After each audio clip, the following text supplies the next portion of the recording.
especially if it were a tray. It just sounds tiring, Heather. It does.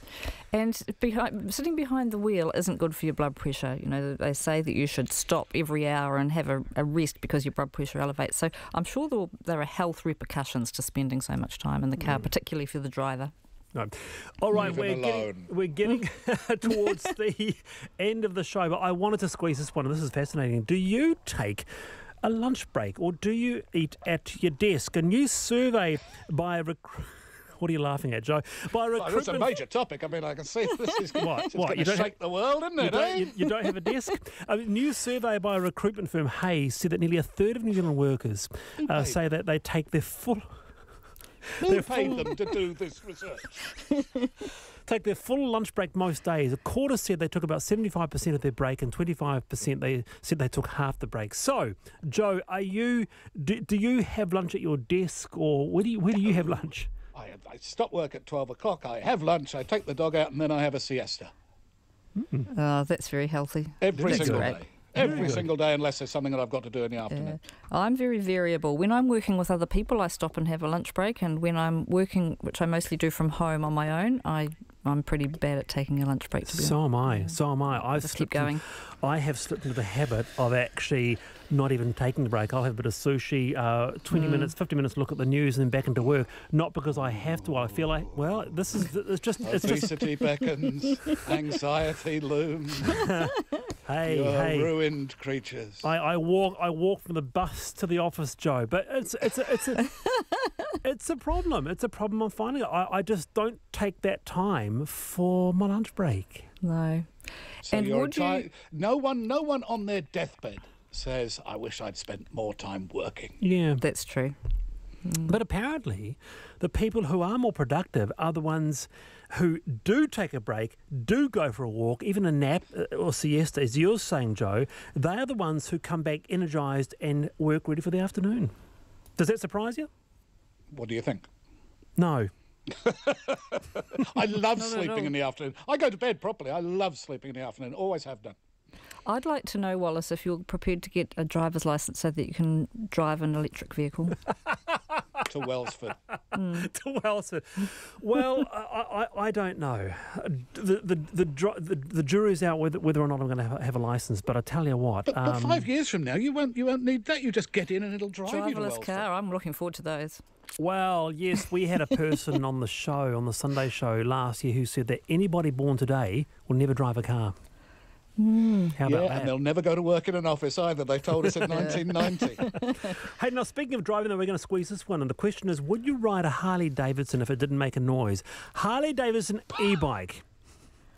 Would you buy one? Gone is the roar of the hog, Joe Bennett. Oh, dear. I mean, the whole point of a Harley-Davidson is it's a sort of it's a penis extension for failing men, isn't it? I mean, it's just an appalling thing. So if it didn't make a roaring look at my testicles noise, no one would buy one. And so, no, but I wouldn't buy one anyway. You wouldn't? You're not a Harley fan? At all? Really? You're reading between the lines here, are you? What about you, Heather Roy, a Harley fan? Well, not really. And it just doesn't seem right if it doesn't make noise, does it? No, I've got to admit, a Harley motor scooter does not sound like something that I'd want to have. Few things anger me more than aging men on noisy motorbikes coming up behind me. There you go. There's a T-shirt. There's a T-shirt. Heather Roy, Joe Bennett, thanks for your time. Thank you. It's been...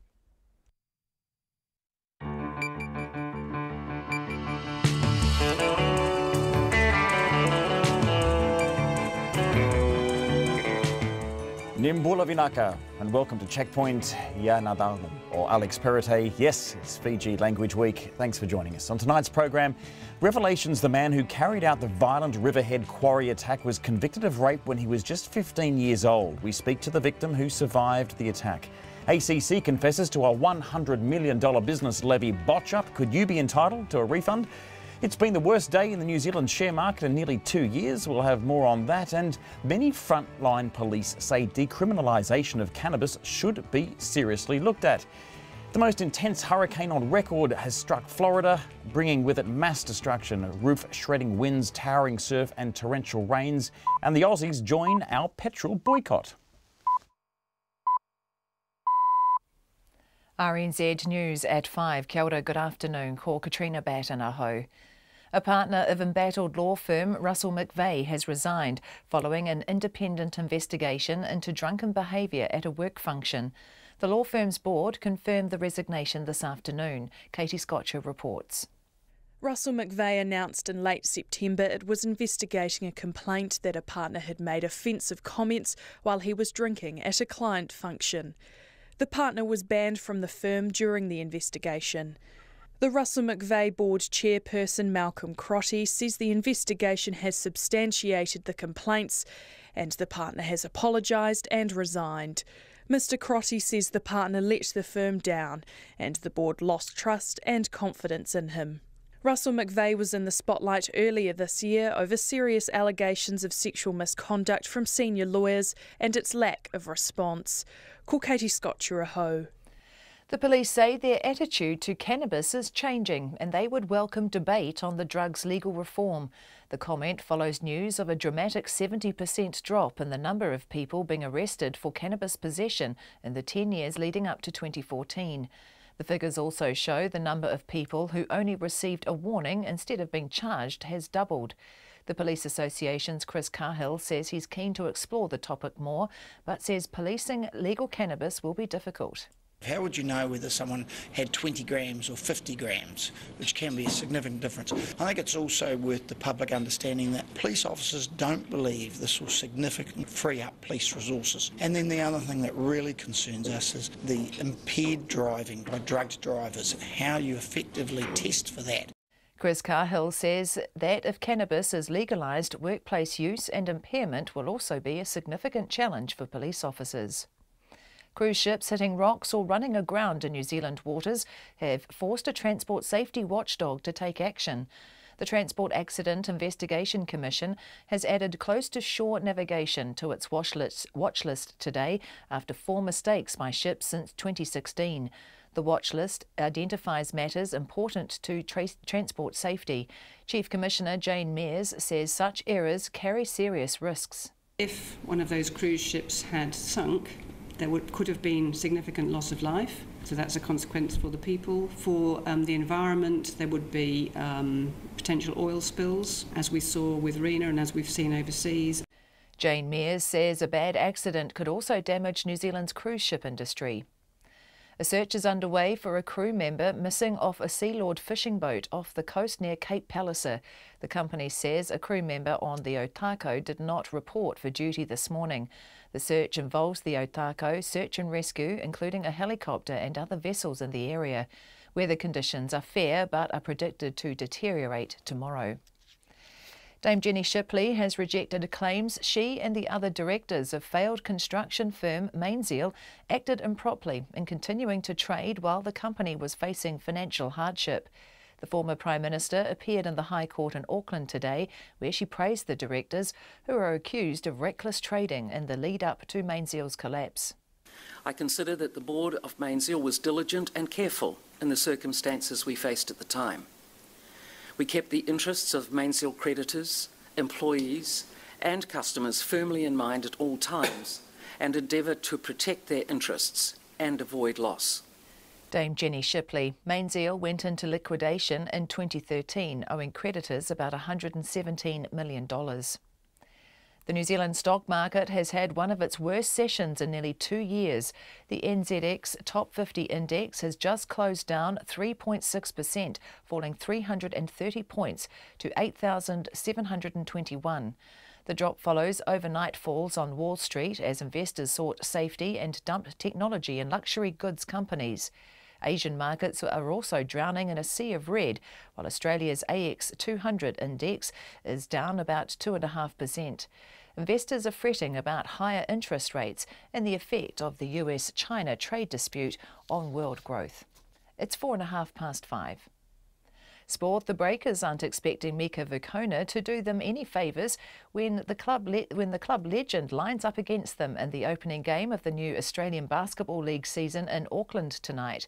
The 37-year-old Vukona has played all but 2 of his 17 Australian NBL seasons at the Breakers, winning 4 titles with the franchise.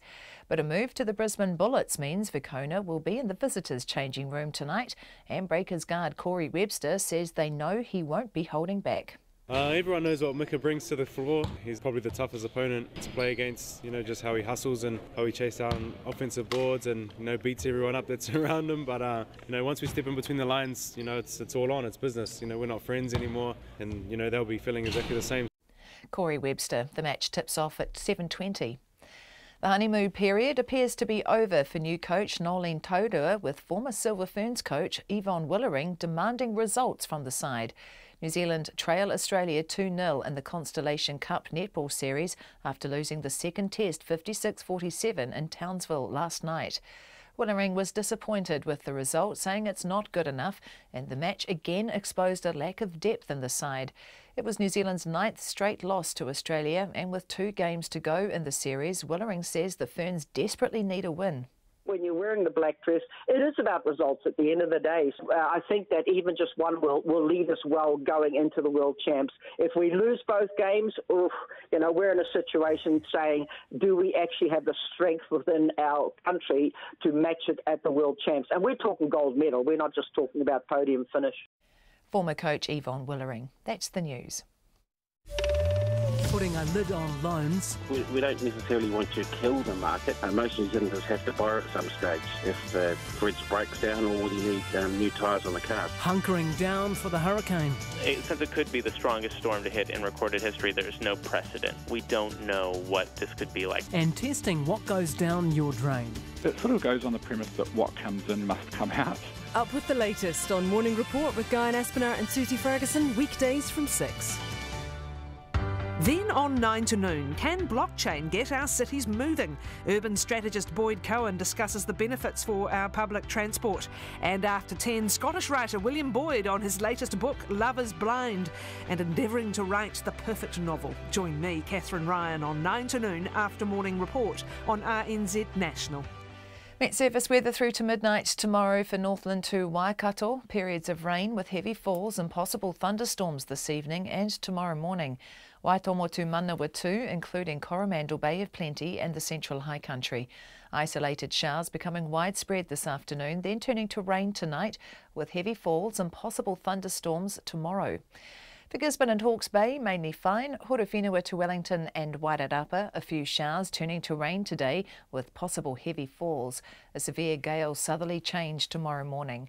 Nelson, Buller and Westland, rain with some heavy falls, easing to scattered showers tonight, then easing tomorrow. For Marlborough and Canterbury, periods of rain developing today, becoming persistent tomorrow, snow lowering to 300 metres tomorrow. For Fiordland, Otago and Southland, cloudy periods today, showers tomorrow with snow to 200 metres, showers becoming isolated in the evening. And for the Chatham Islands, cloudy today, rain tomorrow. It's 5:08 and you're listening to Checkpoint. Thanks very much, Katrina. Thank you for joining us on Checkpoint this evening. We'll have more soon on ACC's levy botch-up, as well as the latest from USA, where Hurricane Michael has battered the Florida Panhandle. And just in, the markets have closed down more than 3.5% on a dreadful day of trading. Nona Peltier will join us, of course, with all the details. But we begin tonight with Colin Jack Mitchell. It can now be revealed that the man who carried out the violent Riverhead quarry attack was convicted of rape when he was just 15 years old. Now aged 60, Mitchell has had his appeal against sentence and conviction dismissed and will continue serving his sentence of preventative detention with a minimum non-parole period of 10 years, meaning he will only be released once he can prove he is no longer a threat to society. Our core reporter Eddie Gay spoke today with the survivor of Mitchell's first rape back in 1973. And of course, we should warn you and anyone listening or watching, they might find some of these details disturbing. Today at the Court of Appeal, the 3 judges took just 5 minutes to dismiss Mitchell's bid for a retrial. Sitting next to her husband in the public gallery was the survivor of his first rape. Now in her 60s, The woman, who we will call Mary, had sat through Mitchell's latest trial to support other survivors and was there to see the final chapter end. The 60-year-old Colin Jack Mitchell carried out his first rape when he was just 15 years old. There's a knock on the door and I opened it to a young man who was looking for someone, and I said, that person's not here, and closed the door, and basically he forced his foot in the door and he wouldn't let me close the door, and pushed his way in and just asked to use the phone. So I let him use the phone, but as he was dialing, I'm thinking, no, he's not dialing enough numbers, and I'm thinking, no, this is not going well. And I asked him to leave, and then he just turned really nasty and violent and jumped on me and hit me and bashed me to the ground and forced me to undress so I was completely naked and raped me. And yes, so I absolutely pleaded for my life. I was certain, absolutely positive, that he was going to kill me. 45 years on, there are some things Mary says she can't forget about 15-year-old Colin Mitchell. The colour of his hair, his size, he was a biggish boy. Well, I mean, you think he was a boy, definitely a boy. I didn't know his age at then. Strong, colour of eyes, sorts of things like that. Mary managed to flee and raise the alarm. The police were absolutely fantastic. They were just fabulous with me. Though they did tell me, which was rather disconcerting at the time, that, and it might sound strange, but they said to me I was a perfect victim because I was white, married, and it happened in our own flat. So that kind of made for them a much, I guess what they thought was a much more palatable rape, so to speak. And that I found quite disconcerting. It just made me realise that there are, and for someone in 1973, it's not as though the understanding of sexual violence was that really clear or magnified, I don't think. And so for me to understand at that time that there were differences in how police viewed rape was, it was disconcerting. Mitchell was sentenced to 5.5 years in prison for the rape of Mary. He went on to rape a sex worker in 1984 and served more time in prison before raping again in 1992. But Mitchell was only linked to that rape when DNA found in a glove at the quarry scene linked him to the 25-year-old unsolved rape.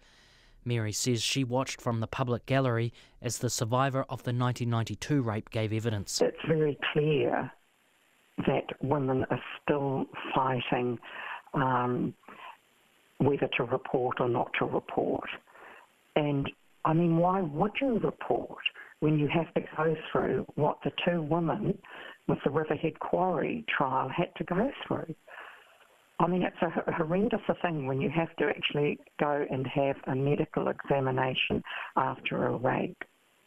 It is an internal, which is so, it just is, it's a ghastly thing to undergo. I mean, at the best of times, if you talk to women about being in a normal situation where they have to have an internal, it's bad enough. But when you have to undergo an internal after a rape, it is just horrific. She says she was overwhelmed by the strength shown in court by the other survivors of Mitchell's offending. These are amazing women. I mean, that's why I attended the trial. I attended the trial to honour their courage. To go through something like this is to stand there and be there to honour that courage was very important to me. Amazing woman. because it's not an easy place to, certainly not an easy thing to do. And while people like to tie things up and say, well, that's that and it's finished, that won't be the case for these women. It's a chapter that's certainly finished with Colin Mitchell's appeal being dismissed, but there are other chapters to come, and those chapters don't necessarily mean that life is going to be a box of fluffy ducks. Mary says a subsequent burglary brought back memories of the attack and forced her into counselling. Which went on for quite a number of years, but then I decided in the early 90s that part of my healing I was going to write a letter to Colin Mitchell and ask to meet him. Not that I wanted him to say sorry, or I wanted him to say why or anything. I really wanted to confront him and to let him know that I was a really strong woman, and that, just to let him know that I wasn't going to be humiliated or hurt by him anymore. So it was really me reclaiming power back from him more than anything. That he hadn't destroyed you? Absolutely. No, that wasn't going to happen. Seeing him in court was kind of the icing on the cake for me in many ways, because I saw him as pathetic old sick man, and I felt liberated from him, really. Yeah, I didn't need him in my life anymore. It's possible Mitchell will never get out of prison. He has liver cancer. He also continues to deny his offending, making the prospects of rehabilitation and release unlikely.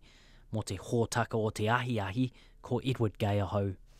Wow, a very candid interview there with a victim of rape. We did alter the sound of her voice in that interview so as to safeguard her privacy. It's right on 17 minutes past 5. ACC has confessed to a $1 million business levy botch-up. More than 300,000 businesses, including the self-employed, as well as businesses paying levies in advance, are now eligible for refunds for overpayments that date back 16 years. The mistakes were discovered last year when ACC was preparing to set up a new levy management system and found it had been charging people who didn't need to pay. I asked the ACC's head of business service customer delivery, Phil Riley, what exactly they'd been doing wrong and why. Look, there's two issues that we face. One is with newly self-employed customers in their first year, and those that were full-time, so average of 30 hours or more. The regulations back in 2002 did not enable us to actually levy first-year customers. And we took a responsibility when we reviewed those and determined that we were wrong in terms of our application of those levies. So hence we seek to reimburse those customers. The other group of customers is businesses who have paid what is called a provisional invoice. That is an invoice for the year ahead.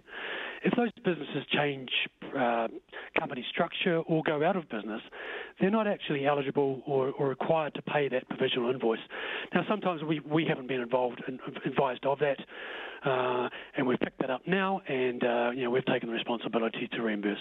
It sounds like a fairly basic thing, though, isn't it? When a business is restructuring, surely there's some sort of reporting that's got to go back to ACC, and isn't that really your responsibility to follow that up? Generally, businesses have a responsibility to advise us of any changes, but look, we accept not everyone's going to remember that, not everyone understands that. So in this case, we're prepared to say, look, it's our responsibility, and we'll look to reimburse. We have the way that this was discovered was actually in the design of a new system, and the system now has been built that we would certainly pick that up if it was to occur today. So you kind of stumbled over the problem when you were changing your systems? It's part of our design for our new levy system, and in this case data migration. Yes, it was discovered that there was a number of accounts there that needed to be reimbursed. You wouldn't have found it otherwise?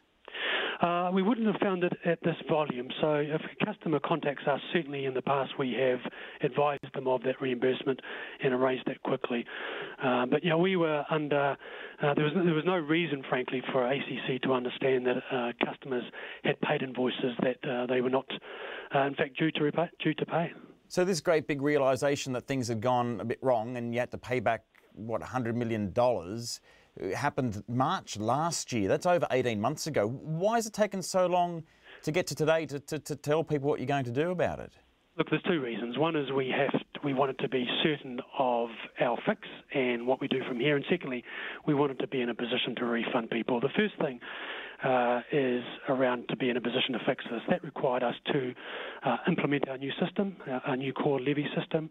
It required us to have a consideration for some legislation changes, which are out for consultation at the present time, and we had to understand just how we would do the refund, which was the second point. So there was a fair bit of work and fair bit of consultation to get to this point, and of course we didn't want to go out too public until we were satisfied we could do that. Yeah, but my question is, since March last year, how much has been paid by these businesses, some of them self-employed and probably doing it tough? How much have they been paying over what they should be after you found out that things were not going so well?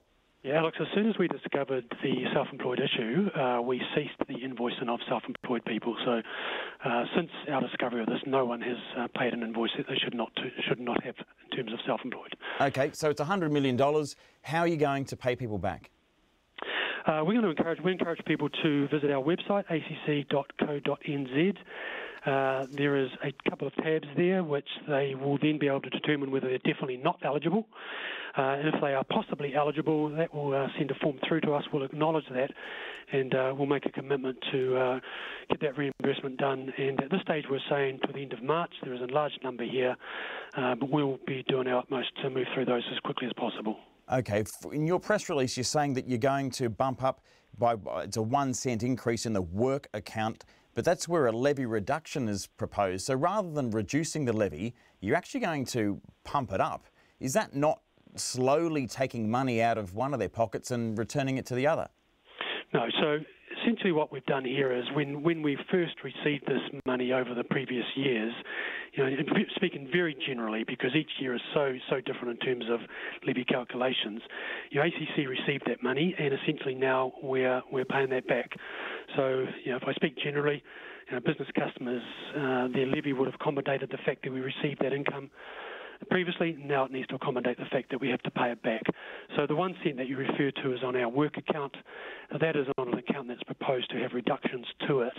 And I would make the point that whilst 100 million I accept as a large number, it's 0.37% of the total income we receive for the workers' count and the earners' count over this period of time. That's Phil Riley there from ACC. Just coming up to 23 minutes past 5. The most intense hurricane on record to strike the Florida Panhandle has made landfall, bringing with it mass destruction, roof-shredding winds, towering surf and torrential rains. The Category 4 hurricane caught many by surprise as it churned over the Gulf of Mexico, strengthening as it struck Panama City in Florida. In a moment, we'll hear from CNN's Ryan Nobles in Tallahassee, but first, this report from Bridget Burke. This is the Pirates Cove Marina. It looks like a giant swiped away this steel building. Steel looks like it was crumpled like a twig. AccuWeather reporter Jonathan Petramala surveying the devastation brought by Hurricane Michael on Panama City Beach in Florida. Trees snapped in half, trees knocked over, pieces of roof ripped off. This is a mess caused by Hurricane Michael that made land just to the east from where we are earlier today as a Category 4 hurricane, the strongest hurricane on record to ever make landfall in the Florida Panhandle. 64-year-old retired power company worker and Panama City resident Andrew LaMonica said he'd never seen anything like it. As the Category 4 hurricane made landfall overnight, packing winds of 249 kilometres an hour. Just 3 kilometres an hour shy of an extremely rare Category 5. This one here was the worst I've seen. So It was good. You see what it did around here. It snapped trees like they were toothpicks. His neighbour Karen Haskett said she was lucky to be alive. I prayed a lot. I was in a bunker, almost a bunker, and just prayers. And how half of this missed us, I have no godly idea.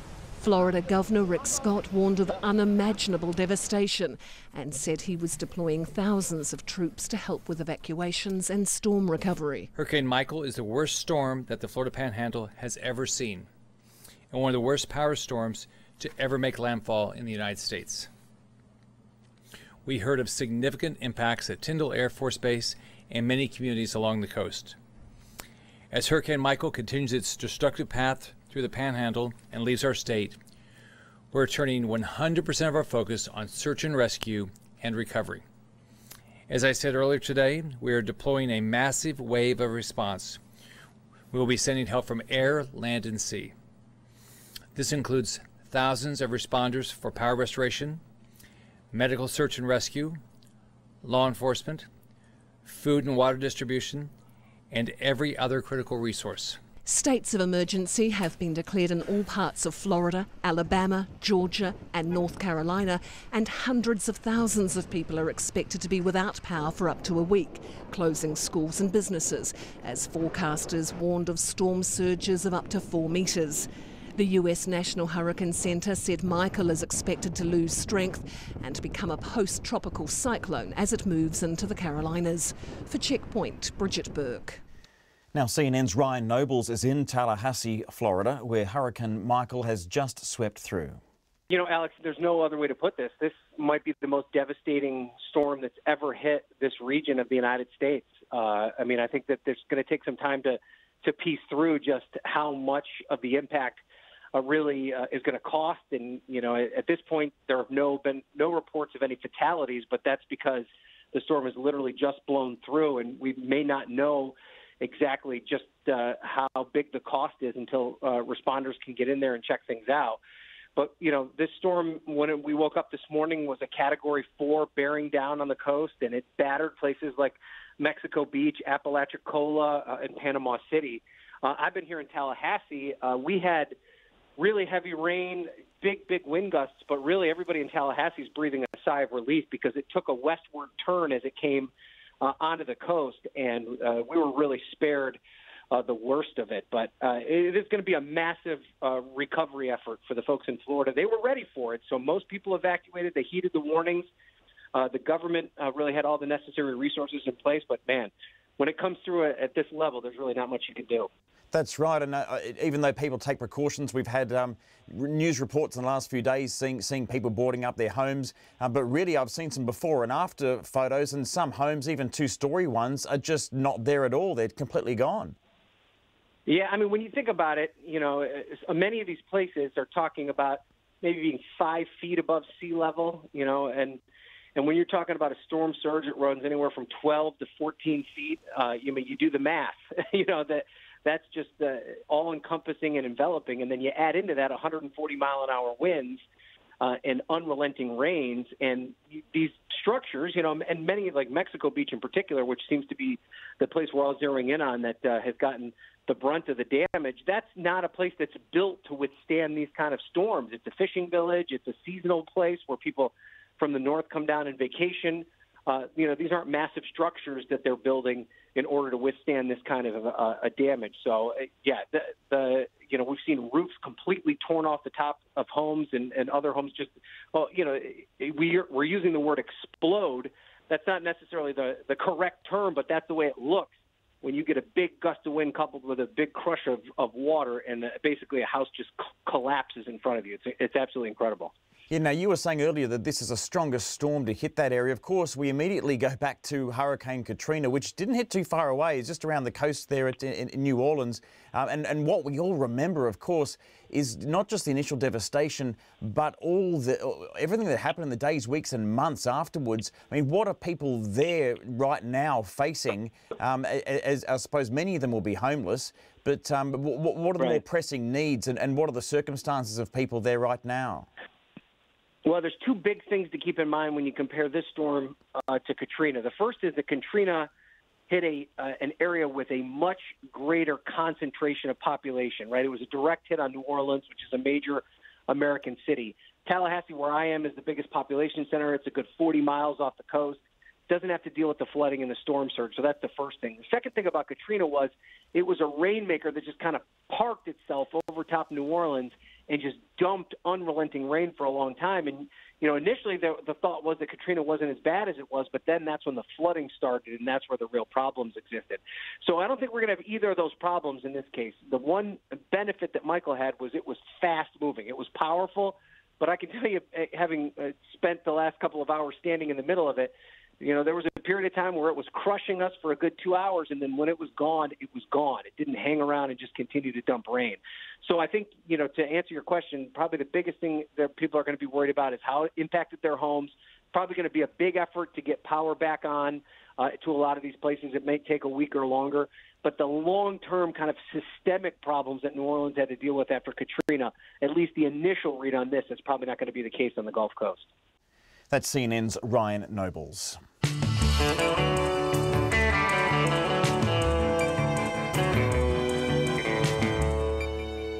Coming up on Checkpoint, the share market has its worst day in 2 years. Nona Peltier is in the studio and joins us with the latest. Standby for that. The government plans to level the playing field for women in sport, and Australians join a petrol boycott. We'd love your feedback, of course. Get in touch on the text 2101. You can tweet us at CheckpointRNZ. We're on Facebook, Checkpoint, or email checkpoint@radionz.co.nz. Plenty more to come, but first, here's Katrina Batten with the news headlines. A partner of the embattled law firm Russell McVeigh has resigned following an independent investigation into drunken behaviour at a work function. The high-level resignation follows an investigation into complaints that a partner had made offensive comments while he was drinking at a client function. The Russell McVeigh board says the partner has apologised and resigned. The police say they would welcome debate on the future of cannabis legality as their attitude towards the drug is changing. The comment follows news of a dramatic 70% drop in the number of people being arrested for cannabis possession in the 10 years leading up to 2014. The figures also show more people have received only a warning for drug offences instead of being charged. The New Zealand stock market has had one of its worst days in nearly 2 years. The NZX Top 50 index has closed down 3.6%, falling 330 points. The drop follows overnight falls on Wall Street as investors dumped technology and luxury goods companies. Asian markets have also been drowning in a sea of red, while Australia's ASX 200 index is down about 2.5%. A search is underway for a crew member missing off a Sealord fishing boat, the Otako, off the North Island coast near Cape Palliser. The search involves search and rescue, a rescue helicopter and other boats in the area. Incidents of cruise ships hitting rocks or running aground in New Zealand waters have forced a transport safety watchdog to take action.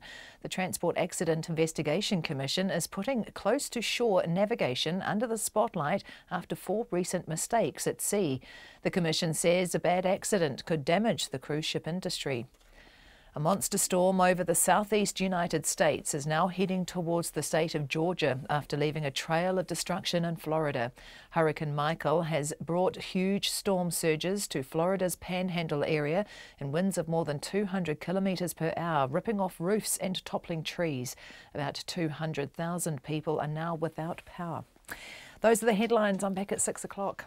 Thank you very much, Katrina. I think we just spoke earlier to the correspondent in Tallahassee. He was talking about millions possibly being without power. So amazing. I wonder if he was one of those people that was forced to, like TV reporters over in America, who was forced to stand outside in the storm itself, suffering, and people are watching. It's like you can just stand. You could maybe stand in front of a window and just watch it outside. I don't know why and show us the footage. There. Yeah, we don't need to be in the brunt of it. He wasn't actually in the brunt of it. He was in Tallahassee, so he was spared from that experience. Yeah, amazing. Thanks very much, Katrina. We'll see you at 6 o'clock. Nona Peltier is here with the business update, and it's not looking good. You're wearing red, and there was a sea of red in the markets today. It sure was.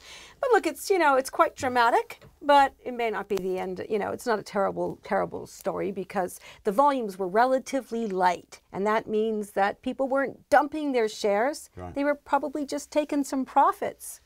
Okay. So that's, I guess, on the upside. Yeah, that's good. You know, there's there's some positivity in this. We need that spin. And don't forget that when markets are down, that's a good time for bargain hunters. There's always the upside on every story. In this case, though, we have seen a big fall, 3.6%. That's huge. Now we look back because the last time we saw a fall like this was a couple of years ago when Donald Trump was elected president of the United States. Yeah, the market fell about 3.3% that day. But we had to look back a long way to find a worse day, and we went back, believe it or not, to 9/11, 2001. On September 12th in New Zealand, we had a drop of about 5%. So that gives you some idea of scale and size. But look, it's across Asia, it's across Europe, and of course, Wall Street too. We followed that lead down. And so we opened down. Australia also opened down. And you'd expect that there's a lot of things going on that would make people feel a little uneasy. And also, interest rates have been low for a really long time, and now they're on the rise. So a lot of people have been shifting their money out of shares and into bonds because that's a traditional type of investment for retirees, people looking for fixed income. When interest rates rise, this is a good time to put your money into a bond market, and that's often what we see, and this is what we've seen over the last few days, that movement there. And also, the other thing that's been weighing on the market is the trade wars between China and the United States. We've seen that escalate. That's not helped things. That's a story we've had for a while, mind you. And then the other thing is that the International Monetary Fund has come out and warned about growth, economic growth. And that we've seen that here too. We've had negative business sentiment. And so all these things together weigh on the market, and you expect a correction. We were really quite high, at a record high for quite a long time. So when we say we've moved down, well, we've moved down to the level we were at in June. So overall, context is important. Yes. And it's not a time to panic. Good message. We're moving to the housing market now. The data indicates changes to the government policies already making a difference. What are we seeing there? Interesting, yes. Okay, so it turns out people buying properties as investments have become more picky. They don't want to buy properties that don't have, for example, good insulation. That's one of the issues that the government's cracking down on. They want to see rental properties, the condition of them to be improved. That's a regulation that may come into force. And there are other regulations that may come into force that are making investors with rental properties think twice about whether they still want to be in that market. So some of them are looking to flick them off. Other people are saying, well, I'm not too sure I want to buy this. So that's giving first-time homeowners, buyers rather, an opportunity to get into the market. Whether or not they want to buy those crummy properties, who knows? Well, they might not be so crummy, some of them. Well, some of them might be all right, you know, they might be okay. I don't want to judge what's on the market there. Interestingly, though, prices overall were up nationally, steady in Auckland, but sales volumes were down. And so that was kind of interesting that there was a slower start to spring, and that was because we saw volumes down in July, and of course it takes about 6 weeks for prices to, sales to settle. But hey, listen, the real estate market was, I spoke with one of their spokespeople, very upbeat, so thinking that things are going to be all right over the summer months. Right. We'll have to see. Okay. Anything more on the markets? Not much, really. What can I say? Okay, just to recap then, we closed down 3.6%. That's a drop of 330 points to 8,721, and we were at 9,051 yesterday, so that gives you some idea there. Volume was not too bad. The value was 137 million when I was last looking. Our dollar is holding steady at 64.7 US cents, 91.5 Australian, and 48.9 British pence. And by the way, there were 4 stocks that were up, so there you go. All right. It wasn't all red. I'm sure you'll have more positive news tomorrow. Oh, it's we'll hard bounce to beat back today. Thank you. Nana Peltier there with the latest in the business world. It's just coming up to 21 minutes to 6. Many frontline police say decriminalisation of cannabis should be looked at seriously ahead of a national referendum. And the data suggests law enforcement may already be taking a more lenient approach to pot smokers, with arrests for possession declining by more than 70% between 1994 and 2014. Katie Doyle went to the Police Association's annual conference in Wellington today and filed this report.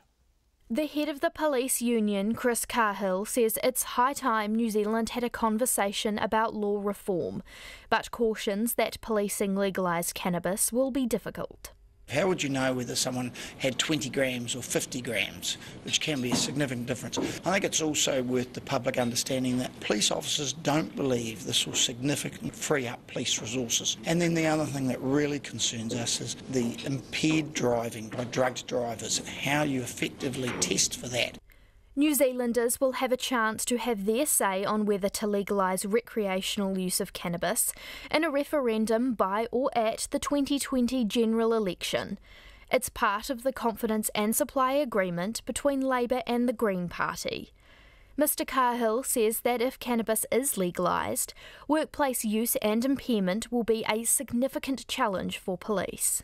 We know that if a member of police was tested and found to have cannabis in their system, the question of impairment won't be what the public and the media talk about. It will be the fact that he or she had cannabis in his system, especially if it was after a critical incident such as a police shooting. Despite these reservations, it's clear police attitudes toward cannabis are changing. In the 20 years to 2014, the number of arrests for cannabis per 100,000 head of population dropped by 70%, while the number of people who received warnings rather than criminal charges doubled.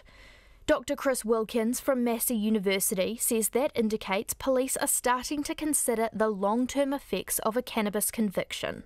So I guess that reflects a lot of changes. It certainly has nothing to do with the level of cannabis use. It's how the police, I guess, perceive cannabis use as a prosecutable offence. But also there's probably changes in resources in terms of the rise of methamphetamine, other priorities. But really it does point to the idea that maybe cannabis use doesn't justify criminal conviction. Dr Wilkins says, however, that before any kind of legal referendum can happen, New Zealanders will need to get clued up on the benefits and risks associated with the drug. This referendum, it's really important that pre-referendum there's a really good debate and really good information about the options, so we're not voted into a really strict, narrow reform approach that in the end none of us want.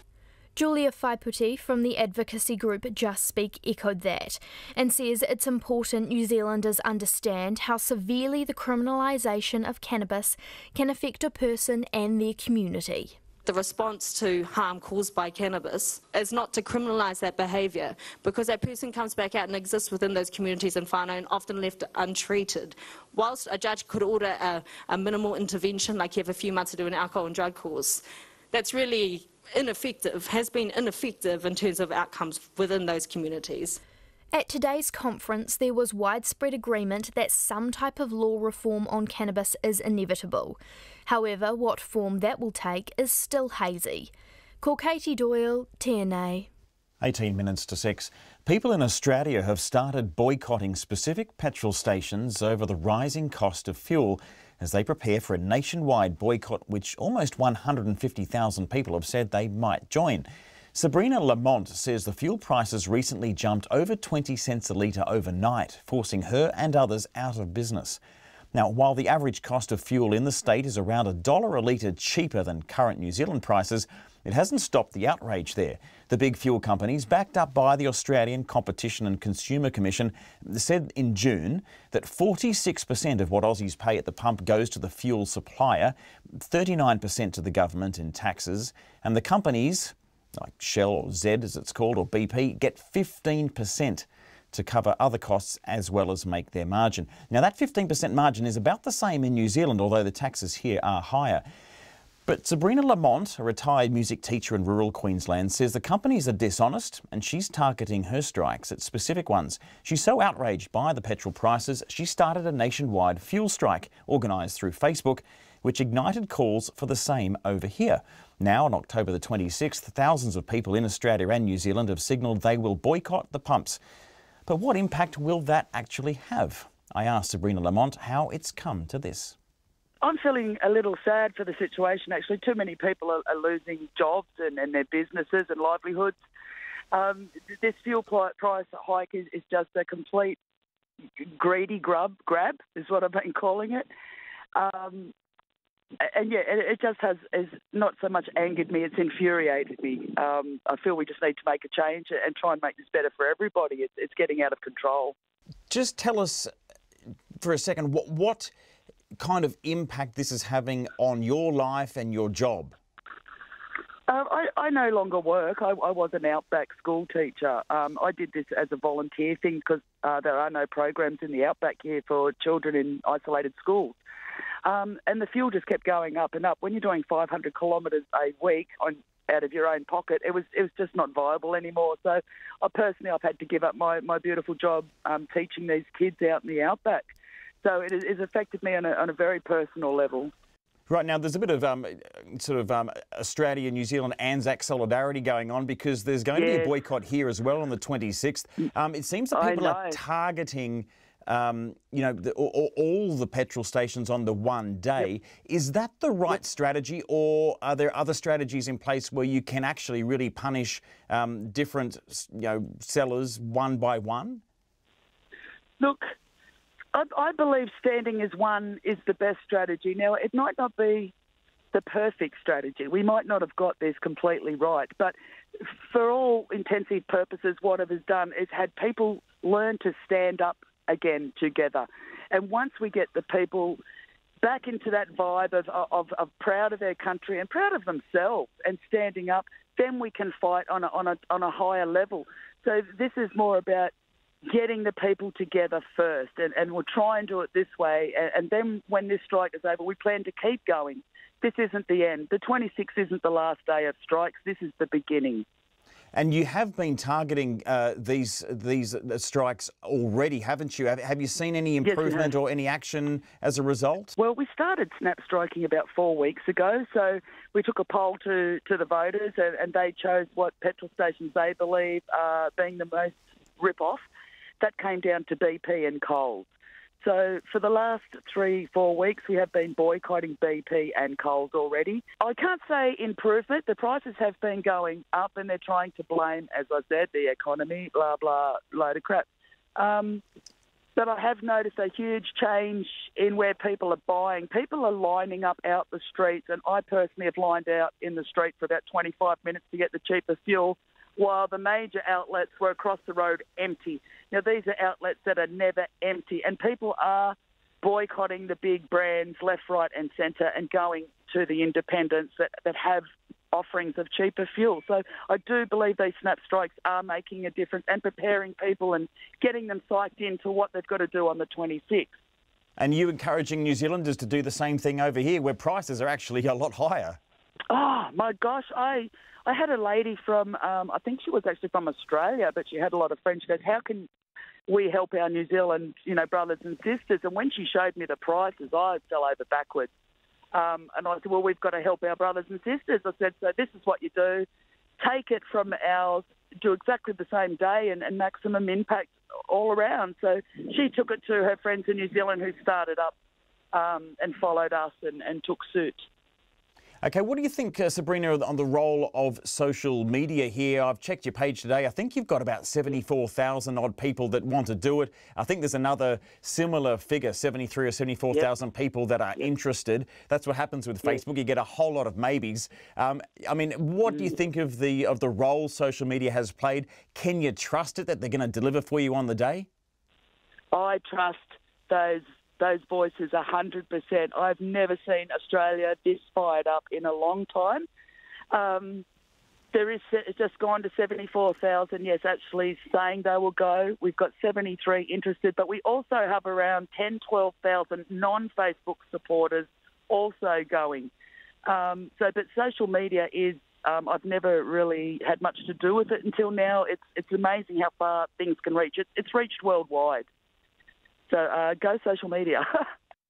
Sabrina Lamond there in Queensland. She's organising a general petrol station boycott on October That's 26, I think, and she says that's just the beginning.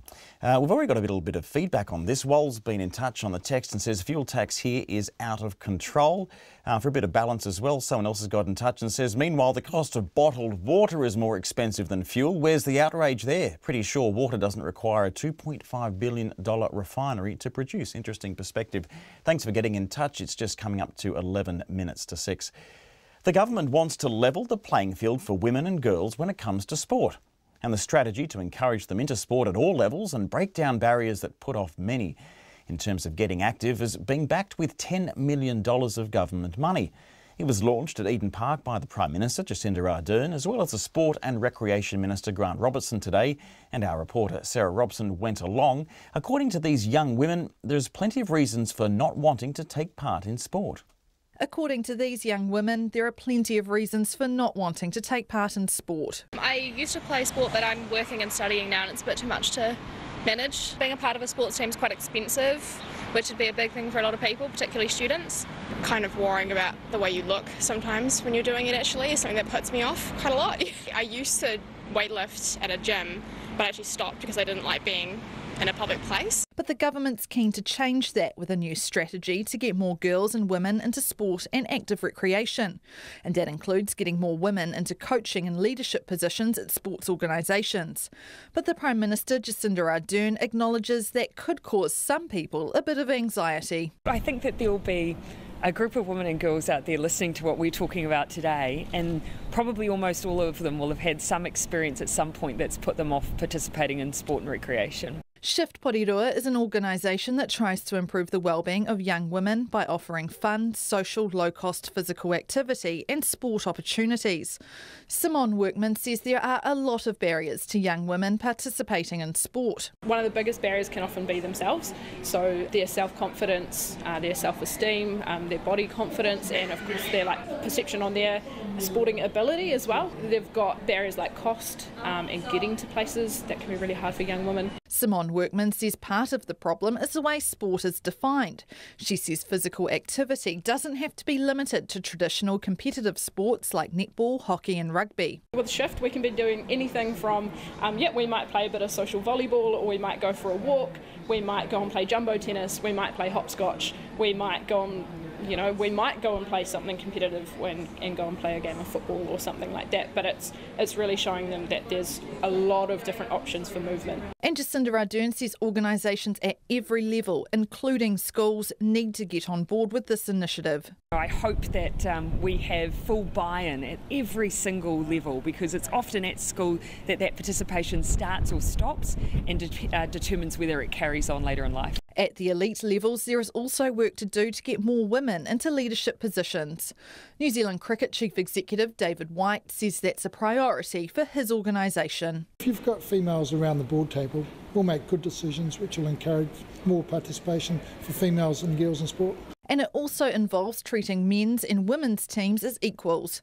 David White says it doesn't matter if you're Susie Bates or Kane Williamson, you should be treated the same.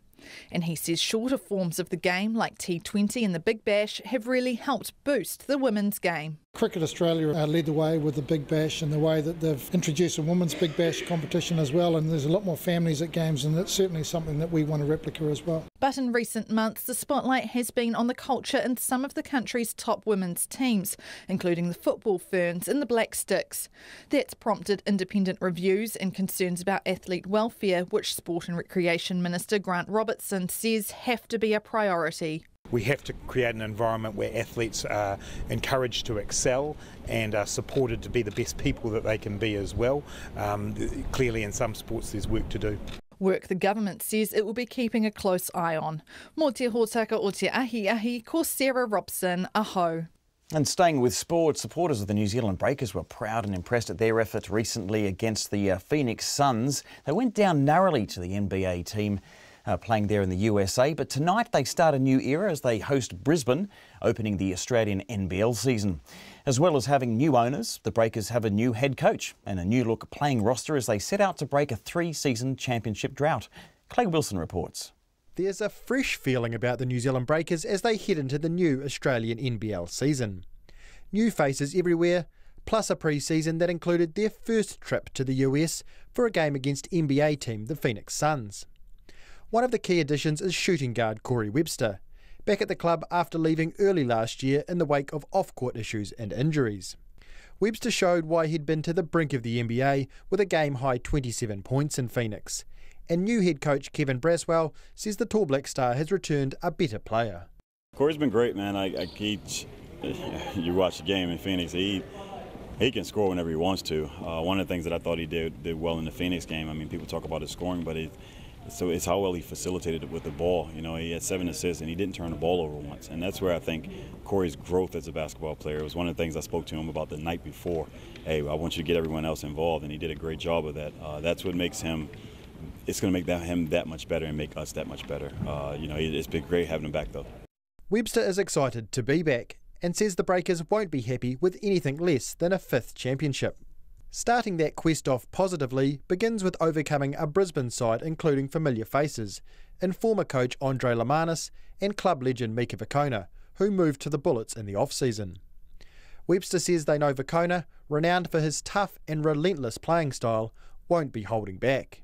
Everyone knows what Mika brings to the floor. You know, he's probably the toughest opponent to play against. You know, just how he hustles and how he chases down offensive boards and, you know, beats everyone up that's around him. But you know, once we step in between the lines, you know, it's all on. It's business. You know, we're not friends anymore, and you know they'll be feeling exactly the same. So can't really worry about him too much. You know, we just got to stick to our game plan, stick to our philosophies and what we want to do, and we'll be good.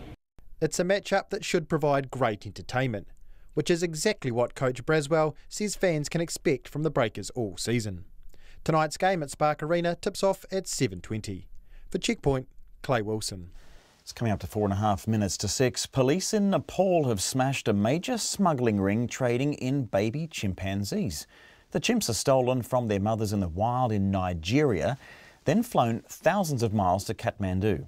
Although chimps are endangered, the babies are wanted as pets and sell on the black market for more than $12,000 each. The BBC's David Shookman reports. A baby chimpanzee clings to the hand of a keeper. At this age, it should be with its mother, but the tiny animal is a victim of wildlife traffickers. Seized in West Africa, 2 chimps were being smuggled halfway around the world when they were intercepted here in Nepal. The men accused of smuggling them are awaiting trial. It's terrible what these little animals have been through. Captured in the jungle when they were just a few months old, drugged, crammed into a packing case, driven across Nigeria, flown to Istanbul and then here to Kathmandu. And if they hadn't been rescued here, they'd have been driven on to a buyer in India and an unknown fate.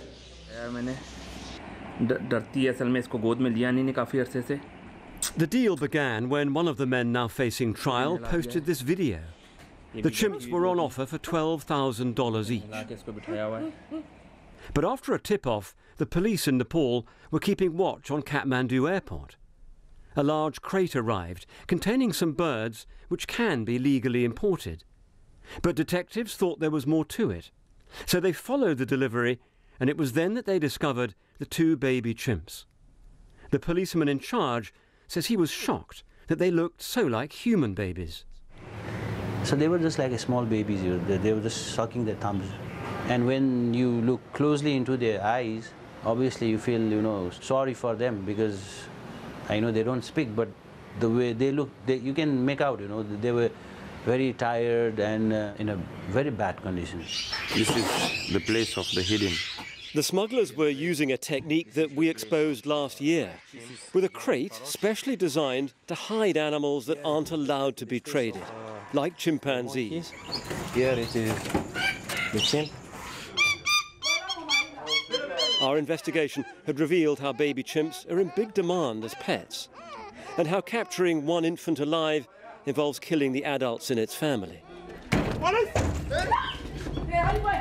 A police raid in Ivory Coast led to the country's first convictions for wildlife crime. The police know that Nepal is seen as an easy transit route by animal traffickers. The population, the demand is very high. So that's very lucrative for people who smuggle them, you know. And because when there's a lot of money, there's a lot of temptation for the people to do it. As a police officer, like the arms, the drugs, the human trafficking, now the wildlife trafficking there's where the money is. And the chimps themselves, they're doing well, gaining weight, but they're caught in a diplomatic tussle. Nigeria wants them back, but Nepal says they're evidence for the trial. So for the moment, this small cage is their home. David Shukman there reporting from Nepal. A little bit of time for some of your feedback. Certainly people are getting in touch about the fuel costs. We heard from Australia where there's a boycott being planned there. Sabrina was telling us about her October 26 boycott where they're going to, well, at least, what was it, 75,000 people are interested and another 75,000 people have signed up, I think, more or less those numbers, to boycott all police stations on the one day, and the same thing's happening here. We had some listener saying that it's more expensive to buy bottled water than petrol, so what's the problem? Someone's responded saying your listener commenting as it's more expensive to buy bottled water than petrol needs to query why buy water anyway. We live in a country with potable water from the tap. Don't contribute to pollution by buying water in a plastic bottle. Heavily taxing bottled water would be a good move. There's an interesting one. Try to prevent people from contributing to more plastic bottles in the environment, as well as making a bit of money on people unnecessarily throwing money away for the good water that we have out of the tap. There's plenty more to come up on Checkpoint for the last half an hour, but before all that is the news.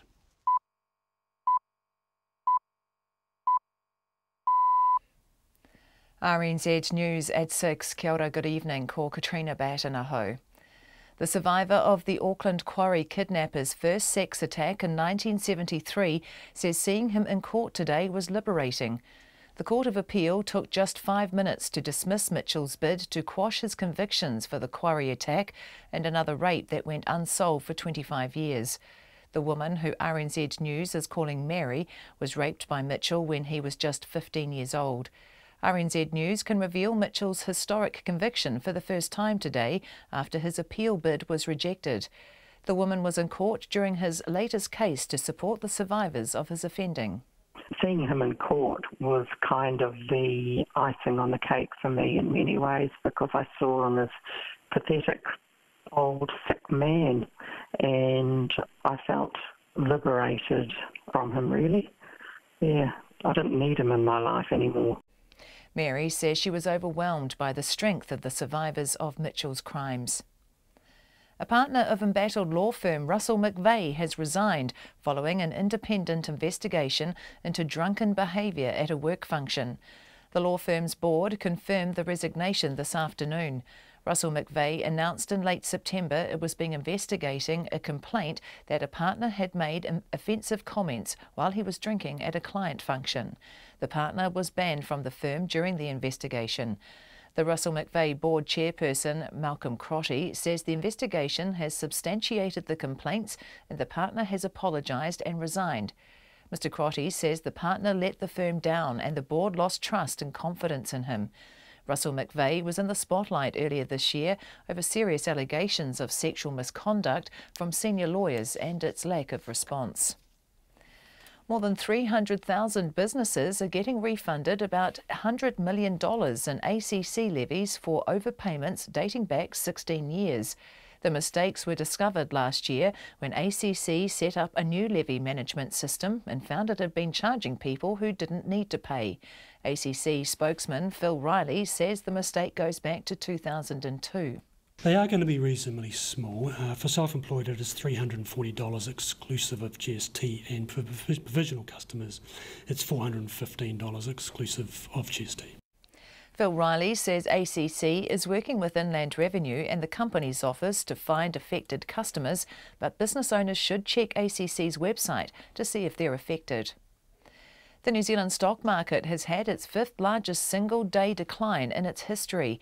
The NZX Top 50 Index closed down 3.6% this evening, falling 330 points to 8,721.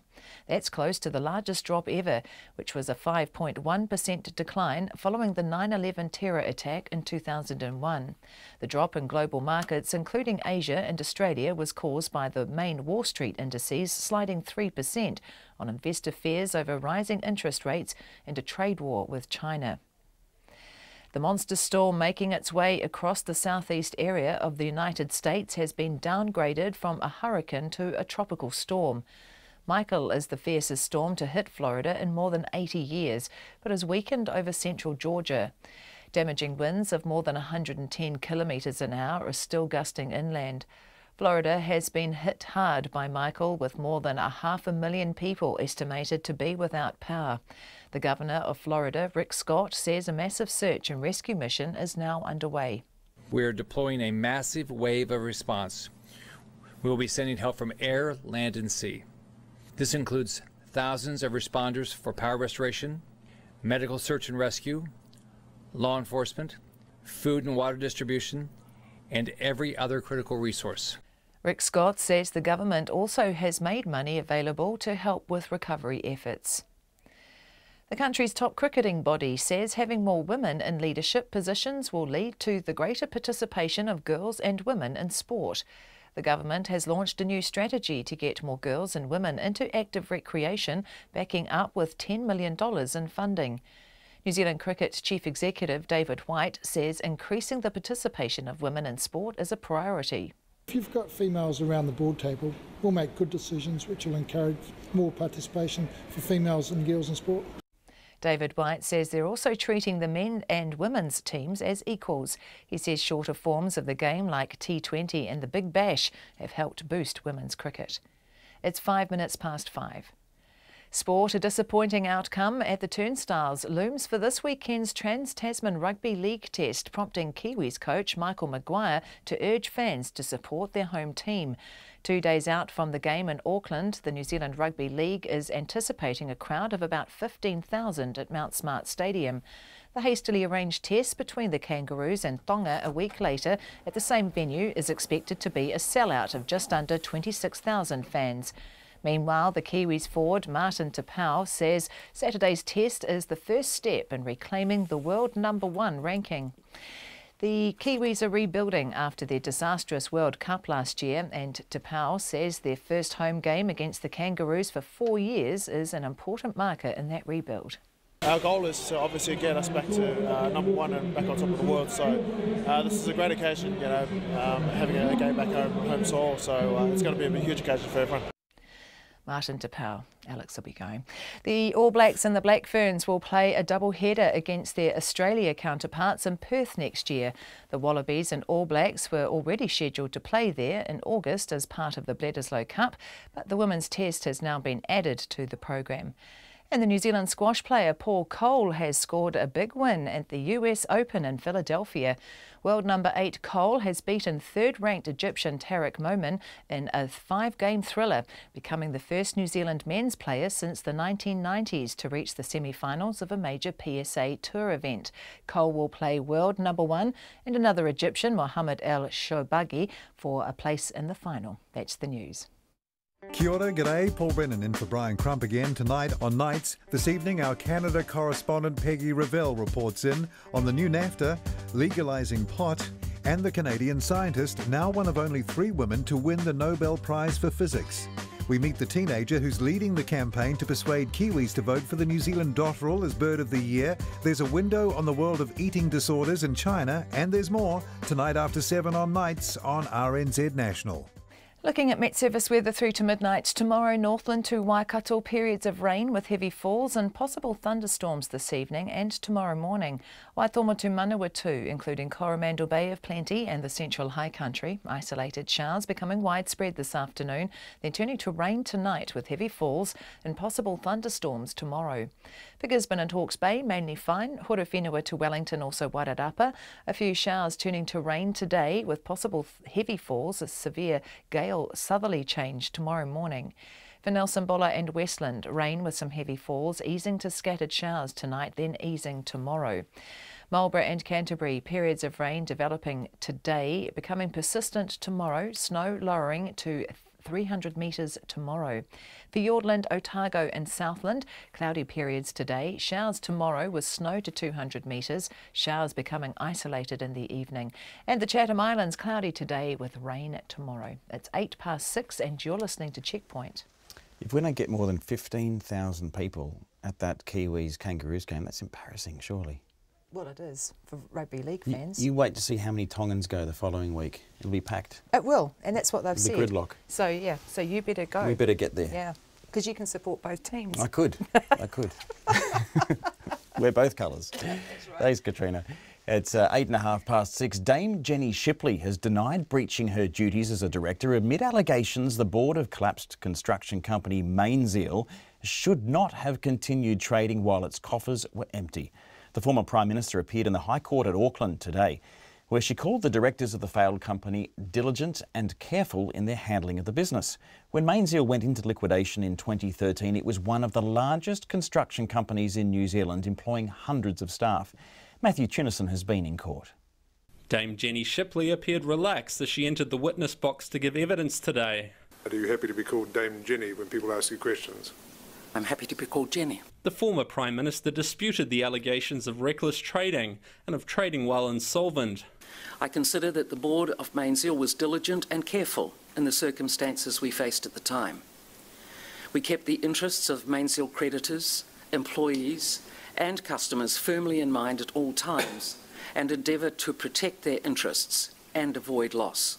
Dame Jenny said she developed close ties with China through her work establishing its free trade agreement with New Zealand, including hosting APEC and a state visit from Chinese President Jiang Zemin. It was for this reason she decided to accept a position with a company associated with Mainzeal, Rachina Pacific Limited, which had strategic interests in China. Dame Jenny appeared for less than 10 minutes before the court adjourned for lunch, and a witness scheduled to appear via video link from China meant she had to wait to return to the stand. Much of Dame Jenny's brief appearance was spent going over her lengthy CV. I am a director of Aurovida Limited, Aurovida Waters Limited and Aurovida New Zealand Limited. I am currently chairman of China Construction Bank New Zealand, a subsidiary of global bank CCB Group, the second largest bank in the world by asset size. I was Prime Minister of New Zealand from December 1997 to December 1999. Mainzeal's liquidators are suing some of the former directors, including Dame Jenny, for $75 million, alleging that they traded recklessly. Earlier today, Jack Hodder, the lawyer for Dame Jenny and 3 others, told the court that the accusations of recklessness could conversely be seen as sensible measures to try and get the company out of the red. The argument for the plaintiffs is, faced with this industry scenario, then Mainzeal should have just given up. What actually happened, and we say the equally valid response to this, is to say they tried to do better. They tried to reposition the company in a way that would improve the yields, and the end result of which would have been best for shareholders and creditors. Mr. Hodder outlined the many steps the directors took to mitigate impacts of difficulties Mainzeal was facing, including the global financial crisis and mounting leaky building claims. The proposition is that the directors were not failing to pay attention. They were paying attention. There was a certain amount of expenditure was going on to Ernst Young to provide external, independent, informed assistance as they wrestled with the issues that the industry and the company had. The case before Justice Cook continues. In Auckland for Checkpoint, call Matthew Tunison, TNA. Just coming up to 12 minutes past 6. The monster storm making its way across the southeast of the United States has been downgraded from a hurricane to a tropical storm. What was Hurricane Michael has left more than 500,000 people in Florida without power, destroyed homes and buildings, as well as ripping trees from the ground. Thousands of people evacuated, but many others stayed put, possibly underestimating the power of the storm. It's now battering the state of Georgia, with winds of around 140 kilometres an hour. The BBC's Chris Buckler has the latest. Hurricane Michael came crashing into the Florida coastline with extraordinary strength. At their height, the winds reached speeds of around 155 miles an hour, easily exceeding early expectations and making it close to the most powerful category of storm. You see what it did around here, it snapped trees like they were toothpicks. It was nothing to it, so I'm glad I'm still here, I'm glad I survived, I'm glad the car made it. In Florida's Mexico Beach, where Hurricane Michael first reached land, homes were lost in the surge of rising water. And across this state, the fierce wind and rain has been causing huge difficulties, bringing down trees and power lines. Hurricane Michael is the worst storm that the Florida Panhandle has ever seen. and one of the worst power storms to ever make landfall in the United States. The warm waters off the Gulf Coast saw the speed of Hurricane Michael's winds intensify over the last few days. And even as this storm has moved inland, it still had considerable force. Oh my God, this water is knee deep back here. This is my backyard. It used to be fenced in. Used to be. Here's the fence. Florida may have been on the front line, but there are states of emergency in place in Georgia and the Carolinas. And it's obvious where Michael has already been, clearing the debris and repairing the damage of this latest destructive storm will take a considerable amount of time and money. Chris Buckler with that report. And as those in the southeast of USA face a big recovery, also the same thing happening, of course, in Indonesia. Nearly 2 weeks after a devastating earthquake and tsunami hit the city of Palu, major search and rescue operations are due to end today. More than 2,000 people are known to have died, and around 5,000 are still feared missing. The government says it's imposed the deadline to stop the spread of disease and because it's increasingly difficult to identify bodies. The BBC's Howard Johnson reports from Balaroa, one of the worst hit districts of Palu. Hasmina and Ramli have been searching for their son Aldi now for nearly 2 weeks. The last they heard was that he was heading out on a fishing trip with a close friend. That was on the afternoon of September 28th, the day a devastating earthquake turned their lives upside down. With the parents of Aldi at their family home, they described how it moved around 80 meters downhill when the earthquake struck. It's now lying in bits all over the ground here. You can see bits of corrugated iron ripped off. There's a chair, an armchair that's been torn to shreds. And they describe how a football pitch behind them was turned 360 degrees and ripped into 2 bits as the earthquake struck. That was his football shoes. Aldi's football boots. Yeah, Aldi's football boots. His son. His son. A pair of Aldi's neon-coloured football boots stand out against the rubble, a stark reminder of one of thousands of people who are still missing here. But the government of Indonesia says it will end major search and rescue operations today and declare devastated areas mass graves. A policy that offers little comfort to Hasmina. I hope the search can be extended, but if the government stop, I can't force them. But I believe my son is still alive. Elsewhere in Balaroa, the looming deadline has galvanized teams into action. A mechanical digger claws through the mud to reveal the body of a young man. The search and rescue team put the remains into a body bag. After a brief inspection, a relative confirms that it's his cousin. 5 family members were missing: my mom, my dad, and grandmother. We just found my auntie and cousin. I recognize him by his clothes and his haircut.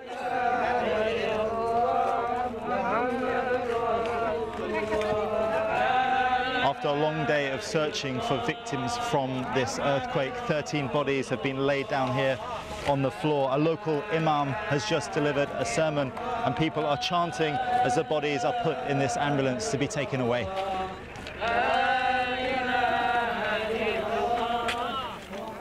Today, the government will switch its focus from search and rescue to rebuilding Palu.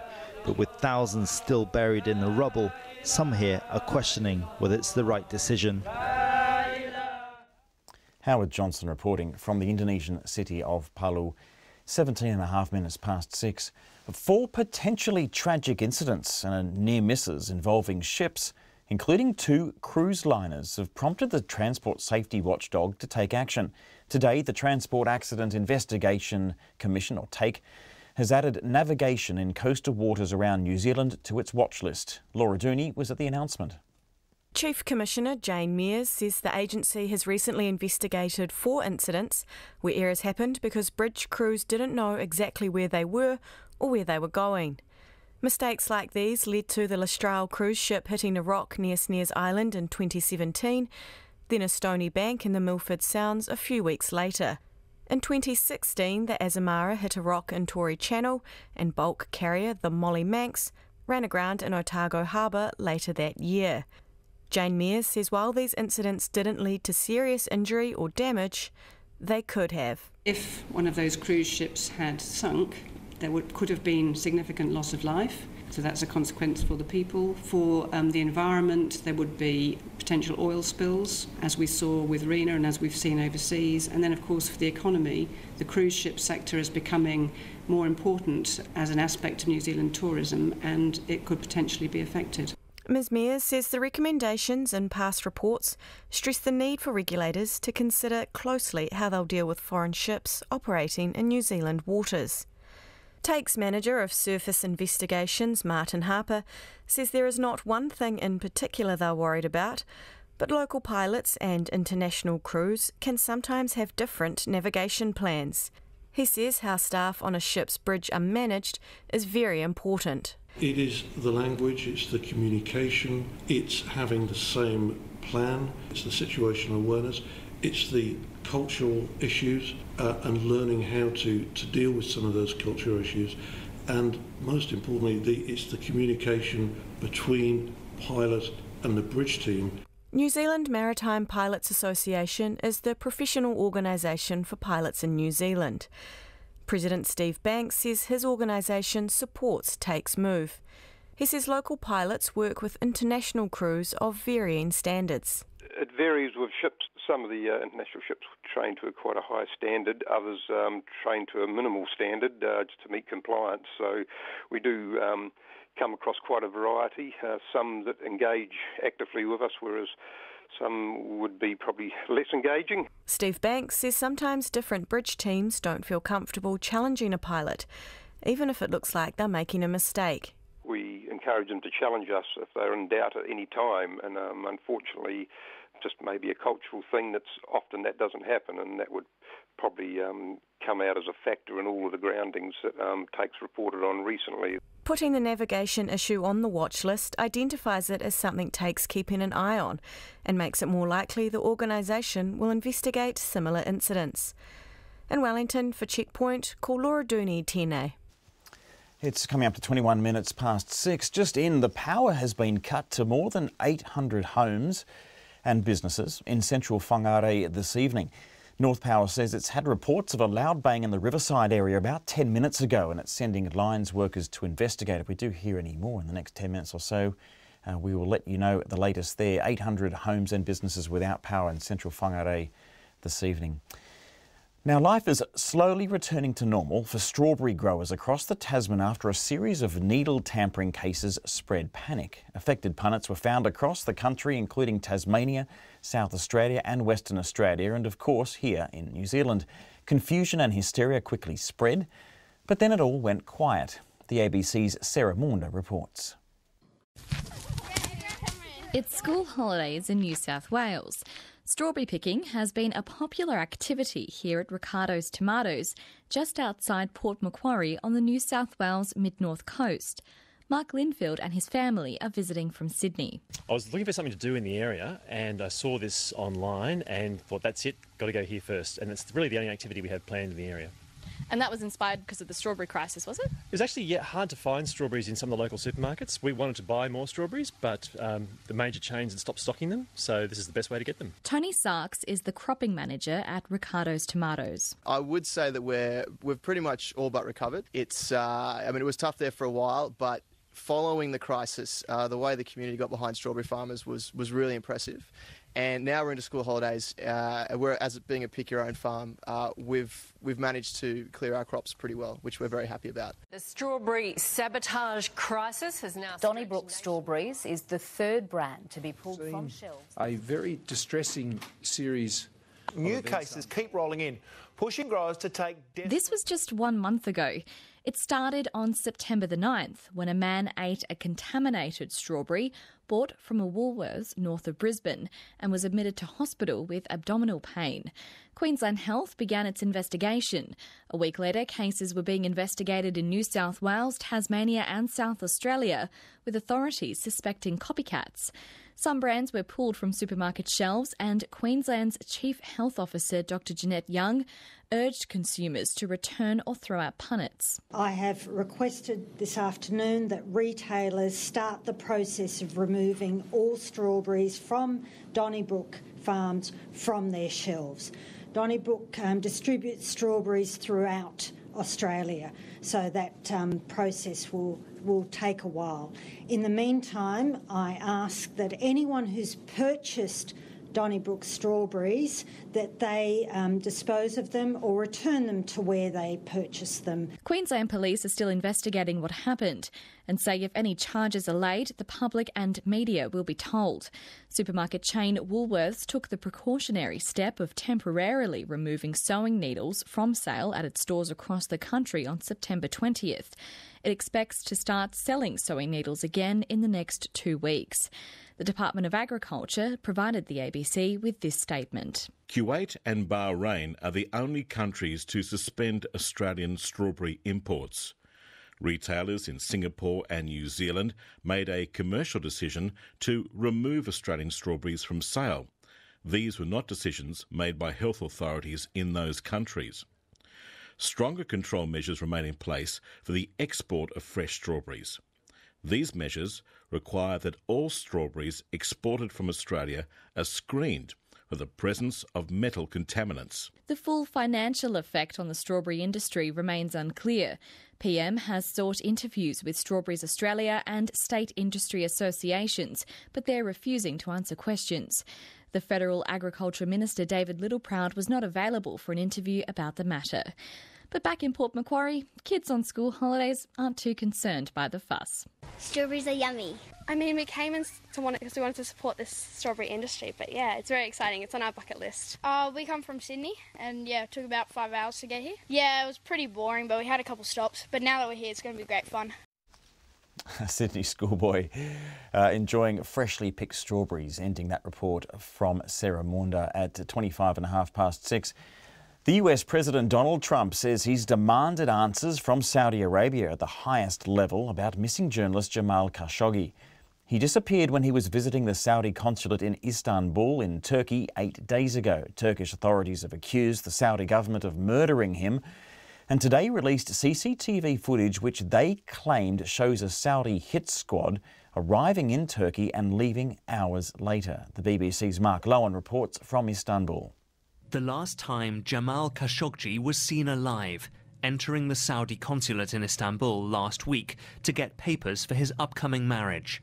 Turkey believes he was killed inside. In his most recent interview, the journalist was again a voice for democracy in the Arab world. A man once close to the Saudi monarchy, now critical of its repression. Did that cost him his life? The trail begins at Istanbul airport, early morning. A private jet arrives carrying a group of Saudis. They're captured passing through security. Turkey claims this was a Saudi hit squad. The Turkish authorities have confirmed to the BBC these were the men. And we've been told this man was a colonel in the Saudi intelligence, based at its embassy in London. Another is thought to be a forensics expert. At 1:14 p.m, Jamal Khashoggi is seen entering the consulate building. His fiancée, Hatice Cengiz, waited outside. Just after 3 o'clock, blacked-out vehicles left the consulate. They drove 200 metres away to the Saudi Consul General's residence, and they're a focus of the Turkish investigation. What did they carry? Could they have contained Jamal Khashoggi's body? Cameras caught one of the vans entering the garage. At 5:30, Jamal's fiancée is seen still waiting, but 6 of the Saudis are already back at the airport, leaving by private jet. A second flight carries the others away. Both planes head for Riyadh. Are you concerned that he's dead, and do you hold the Saudi government? Today, Donald Trump, who's formed close ties with the Saudi Crown Prince, said he's raised it at the highest levels. It's a very bad situation, and we want to get to the bottom of it. For Mr. Khashoggi's close friends and journalist colleagues, hope fades further. He was the kindest person that I knew. On a very personal level. He always wanted to show the world how great his people were. and how great Saudi Arabia was. Was his trust misplaced? Saudi Arabia denies the allegations and says it's looking for Jamal Khashoggi. But Turkey, it seems, is closing in on a direct accusation of state-sponsored murder. Mark Lowen there with that report. We are getting a few texts in tonight on a few of our stories. A couple of people have got in touch at different times just saying that they don't know why, but Auckland traffic is in gridlock. If you are going through Auckland City, do take care. It doesn't specify whether people heading north or south or which way through or out of the city, so do take care. We hopefully later on we'll find out why, if that's the case. NZTA certainly don't have anything new or very new on their Twitter account or on the emails that we regularly get from them. So we will try to get more on that later in the evening. And if you are, of course, heading home, do take care on the roads. That's all we've got time for this evening. Thank you for joining us on your radio, your TV, online, or however you choose to connect with us. You can catch up on our stories, of course. Go to our website, rnz.co.nz/checkpoint. Of course, we've got our Facebook page as well. You can have a listen, a watch, and, of course, make a comment. For all the latest news, information, feature stories from New Zealand and around the world, go to rnz.co.nz homepage. From me, Alex Perrottet, and all the Checkpoint team, have a wonderful night. Mode manda, sotatale.